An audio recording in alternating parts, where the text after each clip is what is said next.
Assalamualaikum warahmatullahi wabarakatuh. Di sini saya akan mempresentasikan tentang Artificial Intelligence. Perkenalkan, nama saya Dandi Kurniawan dengan NIM 2017-53030.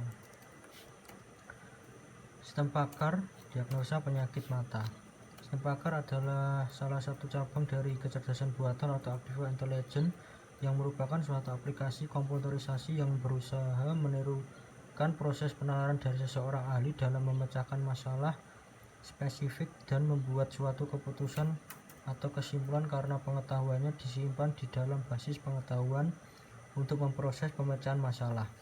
Dasar dari sistem pakar adalah bagaimana memindahkan pengetahuan yang dimiliki oleh seorang pakar ke komputer, dan bagaimana membuat keputusan serta mengambil kesimpulan berdasarkan pengetahuan itu.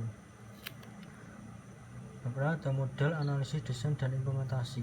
Sistem pakar atau expert system adalah suatu sistem yang dirancang untuk dapat menirukan keahlian seseorang pakar dan menjawab pertanyaan yang memecahkan suatu masalah. Sistem pakar akan memberikan pemecahan suatu masalah yang didapat dari dialog dengan pengguna, dan dengan bantuan sistem pakar, seseorang bukan pakar atau ahli dapat menjawab pertanyaan, menyelesaikan masalah, serta mengambil keputusan yang biasanya dilakukan oleh seorang pakar. Pengetahuan yang disimpan di komputer disebut dengan nama basis pengetahuan. Ada dua tipe, yaitu ada fakta dan prosedur. Salah satu fitur yang harus dimiliki oleh sistem pakar adalah kemampuan untuk menalar. Jika keahlian-keahlian sudah tersimpan sebagai basis pengetahuan dan sudah tersedia program yang mampu mengakses basis data, maka komputer harus dapat diprogram untuk membuat inferensi. Proses inferensi dikemas dalam bentuk motor inferensi atau inferensi engine. Sebagai besar, sistem pakar komersial dibuat dalam bentuk rule-based system, yang mana pengetahuannya disimpan dalam bentuk aturan-aturan. Aturan tersebut biasanya terbentuk if-then. Fitur lainnya dari sistem pakar adalah kemampuan merekomendasikan. Kemampuan ini yang membedakan sistem pakar dengan sistem konvensional. Yang pertama ada model. Sistem pakar terdiri dari dua bagian, yaitu lingkungan pengembangan atau development environment dan lingkungan konsultasi atau consultation environment. Lingkungan pengembangan digunakan untuk membangun komponen dan memasukkan pengetahuan ke basis pengetahuan.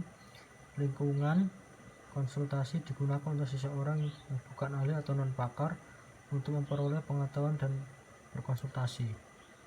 Berikut adalah bagiannya. Yang pertama adalah lingkungan konsultasi dan lingkungan pengembangan. Selanjutnya ada analisis. Berikut komponen yang ada pada sistem pakar. Yang pertama ada akuisisi pengetahuan.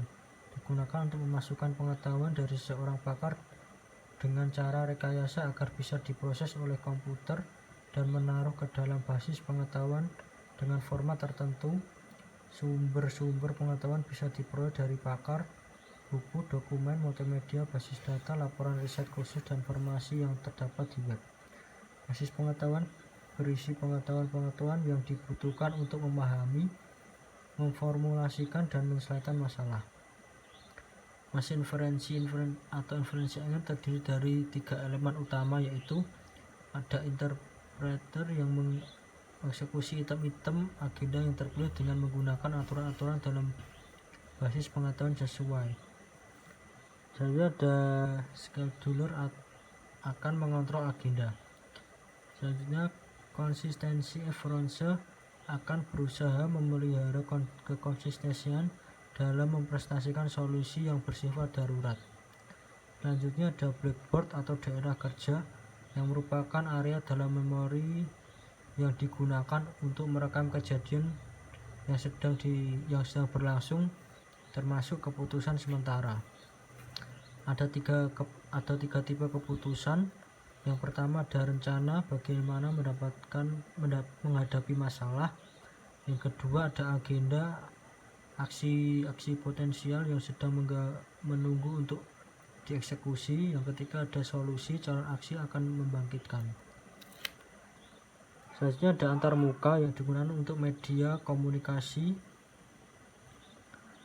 antar user dan program.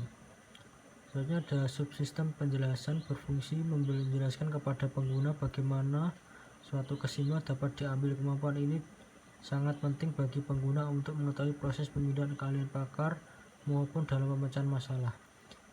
Selanjutnya ada sistem penyaringan pengetahuan. Sistem ini digunakan untuk mengevaluasi kinerja sistem pakar itu sendiri untuk melihat apakah pengetahuan yang ada masih cocok digunakan di masa mendatang. Misalnya ada pengguna. Pada umumnya pengguna sistem pakar bukanlah seorang pakar atau non-expert yang membutuhkan solusi, saran, dan pelatihan atau training dari berbagai permasalahan yang ada. Selanjutnya ada analisis proses. Sebelum merancang dan mengusulkan sebuah sistem pakar mengenai penyakit pada mata, maka perlu dilakukan analisis kebutuhan dari sistem yang mencakup analisis proses yang terdapat pada sistem, analisis dokumen keluar dan masuknya komponen utama pada struktur sistem pakar meliputi yang pertama ada basis pengetahuan. Basis pengetahuan merupakan inti dari suatu sistem pakar, yaitu berupa representasi pengetahuan dari pakar dan pengetahuan non-formal yang bersumber dari buku, artikel, atau jurnal. Berikut ini adalah sistem pakar diagnosa penyakit mata yang disajikan dalam bentuk pohon binar. Pohon binar ini merupakan rancangan dari proses pengambilan keputusan pada penyakit. Dalam melakukan penelusuran penyakit pada sistem, user akan diberikan gejala-gejala yang sudah tersusun di pohon binar tersebut. User dapat memilih secara acak gejala yang dideritanya. Dari gejala-gejala yang dipilih, maka akan diperoleh hasil diagnosa penyakit yang diderita. Kemungkinan jenis penyakit yang muncul akan lebih dari satu, maka user dapat melihat secara detail mengenai keterangan gejala dan solusi dari penyakit tersebut. Jika penelusuran tidak sampai mendapatkan kesimpulan, sistem akan mencari penyakit yang paling mendekati berdasarkan gejala yang sudah ada.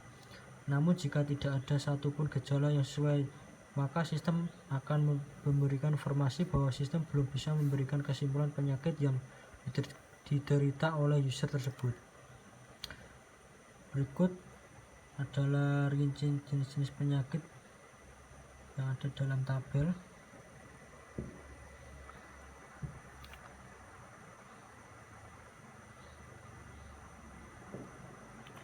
Mesin inferensi atau mesin anginan memiliki peran sebagai otak dari sistem pakar yang memiliki mekanisme, fungsi berpikir, dan penempatan pola-pola penilaian sistem yang digunakan oleh seorang pakar, di mana mekanisme-mekanisme ini berfungsi untuk memadu proses penilaian terhadap suatu kondisi. Dalam mesin inferensi terjadi proses untuk memanipulasi dan mengarahkan kaidah model fakta yang disimpan dalam basis pengetahuan dalam rangka mencapai solusi atau kesimpulan akan menganalisis suatu masalah tertentu dan selanjutnya akan mencari jawaban dan kesimpulan terbaik. Dalam perancangan sistem pakar ini, penulis menggunakan teknik inferensi perancangan depan training karena dalam pemecahan masalah dilakukan dengan pengumpulan data kemudian ditarik sebuah kesimpulan. Berikut adalah tabelnya.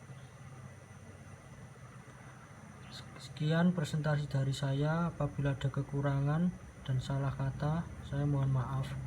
Assalamualaikum warahmatullahi wabarakatuh.